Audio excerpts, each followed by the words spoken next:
Hello students, आज की class में आप पढ़ने जा रहे हैं problems based on density of unit cell. तो पिछले क्लास लेक्चर में आप डेंसिटी ऑफ यूनिट सेल के बारे में पढ़े। आज उस पर आधारित कुछ प्रॉब्लम्स जो कि एनसीईआरटी और अदर कॉम्पिटिटिव एग्जाम में आए हुए हैं, तो आप ध्यान से आज के इस प्रॉब्लम के क्लास को समझें। एनसीईआरटी प्रॉब्लम नंबर 1.1 क्या कर रहा है? Silver crystallises in FCC cubic lattice with all the atoms at the lattice point. यानी सिल्वर जो है एक क्रिस्टल एफसीसी क्रिस्टल का फॉर्मेशन करता है, एफसीसी क्यूबिक क्रिस्टल लैटिस का निर्माण करता है, जिसमें एटम जो है सभी लैटिस पॉइंट पर स्थित है। The length of the edge of unit cell is, और जो यूनिट सेल का जो एज लेंथ है वो एक्स-रे डिफ्रैक्शन से स्टडी किया गया है, is determined by x-ray diffraction studies. X-ray diffraction study से प्राप्त हुआ है, और वो कितना है? तो 4.07 × 10⁻⁸ cm। The density of silver is, density जो है 10.5 ग्राम पर सीएम क्यू है। Density 10.5 gram per cm cube है। Then find the atomic mass of silver. तो इस सिल्वर एटम का atomic mass, it means molar mass निकालना है, यानी एम निकालना है। तो एक बार फिर से पूरा क्वेश्चन कंप्लीट कर समझते हुए और सारा गिवन दैट जो भी दिया गया है उसको नोट करते हुए समझा जाए।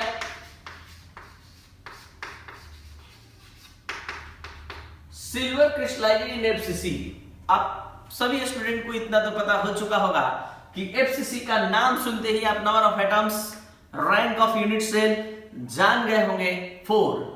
अगर बीसीसी यहां दिया होता तो Z = 2 हो जाता, अगर ईसीसी दिया होता तो भी 2 होता, अगर सिंपल क्यूबिक देता तो 1 होता। तो यहां एफसीसी का नाम लिया है, जिसका नाम सुनते ही Z = 4, यानी रैंक ऑफ यूनिट सेल हो गया 4। Rank of unit cell 4। अब आगे कह रहा है कि the edge length of unit cell. Edge length ज्ञात है, नोन है, तो एज लेंथ है 4.07 × 10⁻⁸। 4.07 × 10⁻⁸ cm। और अब उसके बाद density of silver is, density हमें पता है 10.5 ग्राम पर सीएम क्यू या cm⁻³ और इतना ही सुनाकर कह रहा है कि find the atomic mass of silver. Atomic mass निकालना है। तो जैसा कि आप सभी स्टूडेंट जानते हैं, डेंसिटी का जो फॉर्मूला होता है m × z upon Na × aq। इस फॉर्मूला में m क्या है? एटॉमिक मास ऑफ एलिमेंट और molar mass of element. Z क्या है? रैंक ऑफ यूनिट सेल या number of atom which are present in any unit cell. Na Avogadro number, और A क्या है? Edge length. तो हमें M निकालना है, तो M = ये आ जाएगा D × Na × aq upon Z। ये सारा वैल्यू अब हम रखने जा रहे हैं जो हमें पता है। तो D 10.5, Na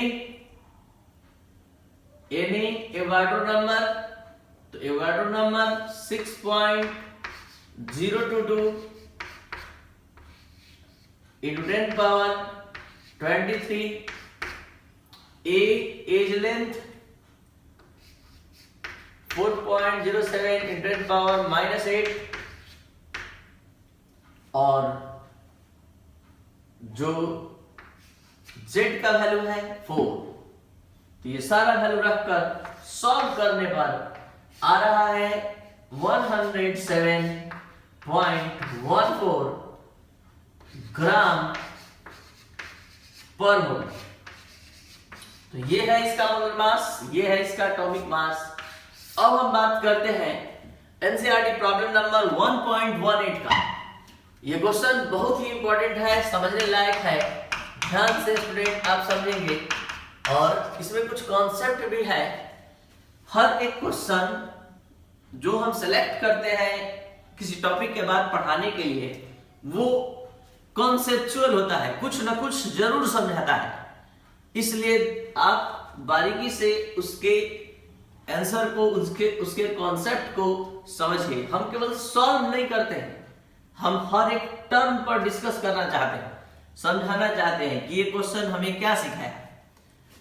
अब हम बात करते हैं एंगलमेंट विथ मोलर मास। एंगलमेंट जिसका मोलर मास है, यानी कि m का वैल्यू दिया गया है 2.7 into 10⁻⁻2 kg मोल पर mole forms a cubic unit cell. एक क्यूबिक यूनिट सेल बनाता है एंगलमेंट जिसका की molar mass, it means atomic mass इतना है। विद एज लेंथ दिया गया है a का वैल्यू 405 pm, और इस pm को हम लोग मीटर में लाएंगे और मीटर में लाने के लिए 10⁻12 से मल्टीप्लाई कर देंगे। और अब आगे कह रहा है इफ डेंसिटी का वैल्यू दिया है 2.7 into 10⁻3 किलोग्राम मीटर पावर -3। अब इतना ही सुनाकर कह रहा है कि what is the nature of the cubic unit cell.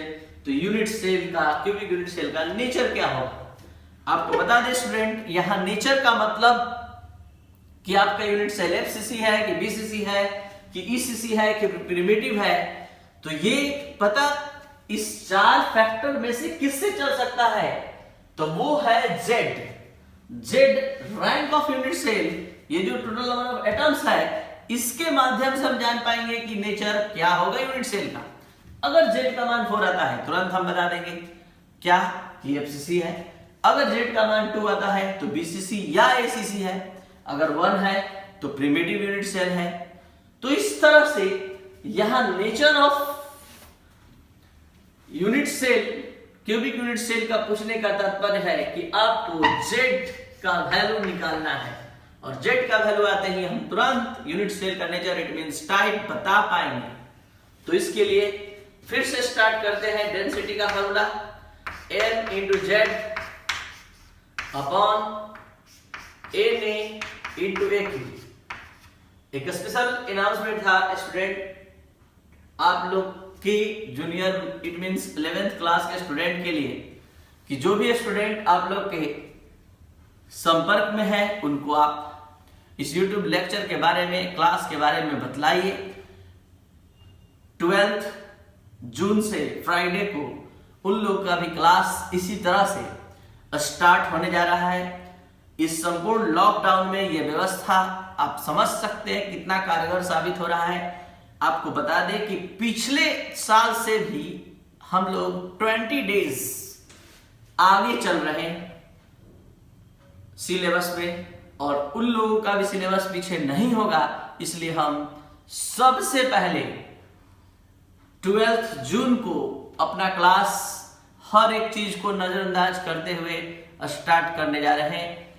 बस स्टूडेंट का टाइम पर क्लास मिलता रहे, यही हमारा मोटो है। उन लोग में कोई भी निगेटिव बात ना आए, वो अपने लक्ष्य की ओर आगे बढ़ते रहें। और लगातार आप लोग से साथ मिल रहा है। आप लोग को बता दें कि अब इधर इस वीक से बाहर अदर स्टेट से भी स्टूडेंट का फोन कॉल आना स्टार्ट हो गया है कि वो भी इस क्लास लेक्चर को ज्वाइन करना चाहते हैं, वो भी व्हाट्सएप से जुड़ना चाहते हैं, ताकि हर तरह का मटेरियल उनको भी प्रोवाइड किया जाए। तो ये सिर्फ और सिर्फ संभव हो पाया है तो आप लोग के हेल्प से, प्यार से, इतना स्नेह आप लोगों ने दिया कि आपका ये चैनल लगातार ग्रो कर रहा है। बस एक है कि आप लोग लगातार, अगर आप क्लास लेक्चर देख रहे हैं तो आप कमेंट करिए ताकि हमारा भी हौसला बढ़े। और हम और मन से और अच्छे से पढ़ाएं और हमको लगे कि नहीं हम क्लास में ही हम भी पढ़ा रहे हैं और स्टूडेंट उतना लाइक कर रहे हैं, उतना हमारे बात को, हमारे पढ़ाई को समझ रहे हैं, तो हम और ज़्यादा इम्प्रेसिव वे में पढ़ाने का प्रयास करेंगे। ऐसे तो हम अपना पूरा प्रयास कर ही रहे हैं, लेकिन और भी हो सकता है तो और ज़्यादा हम कैपेसिटी अपना लगाएंगे और हर एक तरह का कॉन्सेप्चुअल क्वेश्चन, प्रॉब्लम्स और भी ऑब्जेक्टिव प्रॉब्लम्स और साथ साथ टेस्ट भी ऑर्गेनाइज करेंगे, जिससे कि आपको अपने पढ़ाई में सुविधा होगी। तो ये जरूरी है कि आप कमेंट देंगे तो हमें पता चलेगा कि नहीं किनको क्या प्रॉब्लम है, किसको समझ में आ रहा है या कितने स्टूडेंट देख रहे हैं, किनको पसंद आ रहा है, ये सारा कुछ। लेकिन ये तब जब आप पूरा वीडियो लेक्चर देखेंगे तभी समझ में आएगा कि वास्तव में सच्चाई क्या है। तो स्टूडेंट, बहुत ही ज्यादा उम्मीद है आप लोग से। तो अब देखा जाए आगे डेंसिटी का ये वैल्यू हम रखने जा रहे हैं। काम किया जाए जेड का, यह मान निकालना है। जेड ही नेचर को डिफाइन करता है, तो जेड के लिए फॉर्मूला डेवलप करते हैं। पहले क्या हो जाएगा, d इंटू एन इंटू ए क्यू अपॉन एम। तो ये सारा वैल्यू अब हम पुटअप करने जा रहे हैं। सबसे पहले d का वैल्यू डेंसिटी का 2.7 इंटू 10 पावर 3। एवोगाड्रो नंबर का वैल्यू आप सभी स्टूडेंट को पता है 6.022 इंटू 10 पावर 23। और अब एज लेंथ जो पीएम में था, जिसको हमने मीटर में कन्वर्ट किया है, 405 इंटू 10 पावर -12। पिकोमीटर को मीटर में यहां चेंज किया गया है। और m का वैल्यू है 2.7 इंटू 10 पावर -2। इस पूरे को सॉल्व करने पर आ रहा है 3.99, जिसको अप्रॉक्स 4 माना जाएगा, जिससे ये डिसाइड हुआ कि this is FCC unit cell.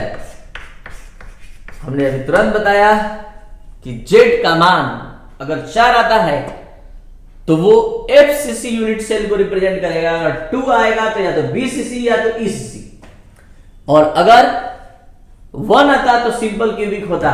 तो जेड का ही वैल्यू यूनिट सेल के नेचर को डिफाइन करता है और इसी पर डिपेंड करता है। तो ये सारा क्लास लेक्चर 2 प्रॉब्लम के रूप में आपने देखा। इस प्रॉब्लम में nature of unit cell, cubic unit cell निकालना था, जो सीधे सीधे m से रिलेटेड था। तो ये है आपका क्लास। अब इसके बाद हम बात करते हैं सिल्वर क्रिस्टलाइज एनसीईआरटी प्रॉब्लम 1.11 का। इस वाले में FCC क्यूबिक यूनिट सेल था, जिसमें FCC पढ़ते ही पता चल गया कि जेड का मान 4 होगा। और यहां इसके मान की सहायता से हमने एटॉमिक मास मतलब मोलर मास निकाला। तो ये था आपका क्लास जो कंप्लीट हुआ। नेक्स्ट टॉपिक में भी इंटरेस्ट आपका लगातार इसी तरह बना रहेगा। Thank you.